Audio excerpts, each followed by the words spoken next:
orang Indonesia. Diduga langgar hukum acara, 3 orang hakim Pengadilan Agama Magetan diadukan ke Bawas Mahkamah Agung dan Komisi Yudisial.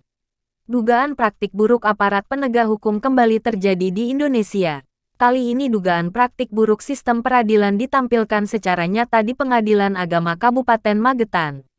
Di dalam perkara nomor 881 PDT, G, 2022 PA, MGT, sebanyak 5 orang tergugat diduga telah dilanggar haknya di hadapan hukum. Hal ini disampaikan oleh para pengacara kantor hukum JAT dan partner Surabaya kepada awak media di depan halaman kantor Pengadilan Agama Kabupaten Magetan pada Senin, tanggal 26 September tahun 2022. Menurutnya, dugaan pelanggaran hukum acara kemudian ditampilkan secara nyata oleh ketiga majelis hakim yang memeriksa perkara ini. Alih-alih para tergugat menerima relas panggilan sidang kedua, justru sebaliknya para tergugat justru menerima surat pemberitahuan sita jaminan dari Pengadilan Agama Kabupaten Magetan atas objek sengketa. Surat pemberitahuan sita jaminan ini didasari oleh putusan sela nomor 881 PDT, G, 2022 PA, MGT, yang dijatuhkan pada tanggal 12 September tahun 2022, tepat di sidang pertama perkara ini digelar. Atok Rahmat Windarto, sarjana hukum magister hukum, selaku kuasa hukum para tergugat mempertanyakan peletakan sita jaminan dan putusan sela yang dijatuhkan pada sidang pertama tersebut. Menurutnya, putusan sela dan peletakan sita itu diduga telah melanggar hukum acara peradilan agama, karena diputuskan pada sidang pertama, dan telah melanggar hak-hak tergugat untuk memberikan jawaban dan eksepsi. Selain itu, atas dugaan pelanggaran hukum acara tersebut, Atok Rahmat Windarto mengatakan bahwa pihaknya tidak akan tinggal diam. Sementara itu sampai berita ini diterbitkan, media belum mendapat keterangan dari pihak Pengadilan Agama Kabupaten Magetan. Mas Heri Susanto. Oke, Mas Heri Susanto. Alamannya Desa Kerek, Kecamatan Takran, Kabupaten Magetan. Terus untuk mengambil putusan sela yang menurut kami pihak tergugat ini kok aneh. Ada putusan sela itu padahal kan kami pihak tergugat itu baru menerima surat panggilan pertama, tapi pada tanggal itu juga ada putusan. Kan kejanggalnya di situ.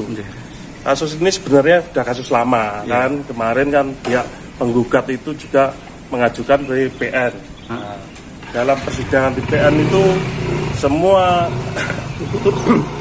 tuntutan pihak penggugat itu dibatalkan semua. Terus mereka kan kalah, masuk lagi ke PA ini. Di PA ini juga mereka merasa nggak mampu membuktikan, itu dicabut akhirnya. Nah, terus ini sudah ketiga kali ini. Tahu-tahu saya sama adik-adik saya itu ada surat panggilan untuk tanggal 12. Berhubung ada yang jauh di sana kan belum sempat datang, menunggu untuk koordinasi sama keluarga adik-adik saya. Tahu-tahu itu tanggal kemarin 21 apa? Udah ada putusan waktu tanggal 12 itu tanpa melalui proses peradilan. berarti pada bulan September itu ada panggilan pertama, kemudian langsung ada surat putusan sita. Iya. Terus kemudian harapannya ya kami sebagai masyarakat kecil yang ini ya kalau memang mintalah ini untuk seadil-adilnya gitu. Melalui proses lah, jangan tahu-tahu kita yang di desa, di kampung yang kadang kita informasi terus tahu-tahu keluar putusan gitu kan nggak adil. Keadilannya itu gimana? Oke. Dari CAT, dari Surabaya, advokat dan pengacara konsultan yang beralamat di Jalan Karangmerut 4, nomor 14 Surabaya. Kedatangan di sini adalah untuk klarifikasi terkait putusan sela dan peletakan sita jaminan. Tadi saya ingin menemui Ibu Ketua Pengadilan Agama Pengadilan Agama Magetan untuk klarifikasi terkait putusan sela dan peletakan sita jaminan. Nah, sekalian mengambil salinan putusan ini. Nah, di sini ada beberapa hal yang ingin saya klarifikasi terkait dengan putusan tersebut ke Pengadilan Agama Magetan. Yang pertama, kenapa kok para pihak belum hadir dalam persidangan kok sudah ada putusan sela. Yang kedua, putusan tersebut merupakan putusan peletakan sita jaminan. Namun demikian, nanti akan saya pelajari lebih lanjut terkait putusannya. Apabila nanti kalau terdapat hal-hal yang suatu perbuatan yang tidak sesuai dengan hukum, maka kita dari JAT mau melakukan upaya hukum. Sebagai informasi awal, dugaan yang akan dilaporkan oleh JAT sendiri? Dugaannya putusan tersebut bertentangan dengan asas objektivitas. Asas objektivitas adalah suatu asas di dalam hukum acara perdata.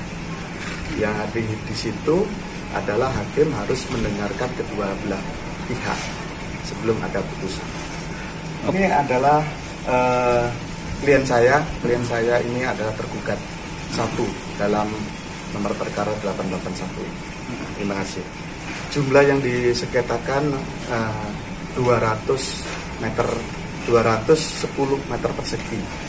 Ya. Lokasinya di Desa Kerik.